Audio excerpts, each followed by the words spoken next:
خانه غلام سخی جانشان به افطاری اومدیم. غلام سخی جان خوب هستی بیادر؟ صحتمند هستی؟ جان تا جور؟ الله خیر هستی؟ مای روزه خوب هستی؟ این آمد سلام بیمار- بیا بیمار ولاجی روزه؟ صاحب سلامت بیمار روزه تو باج گرفتی؟ سلامت یاد خدا باشین و سلام یاد علیکم. خدا باشین سلامت صحتمند آرسلان خوب هستی؟ بخیر هستی جان جور بخیر هستی؟ وعلیکم السلام بخیر هستی؟ صحتمند هستی؟ خوب هستی سخی جان؟ سلامت خوب هستین؟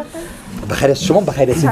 بی بسیار خوش آمدید بسیار خوش آمدید باش مدی قسمت استاد شوم از اگر میفهمیم استاد شو سخی جان یک سلام علیکم برای وطندارا بکن چقدر خوب وقت شما رسید مبارک اینجا من در اول بودم سخی یک سلام علیکم برای وطندارا بکن یک سلام خاص برای تمام دوستایم در هر کجای افغانستان که هستن آرام باشن جور باشن صحتمند باشن بس خلاص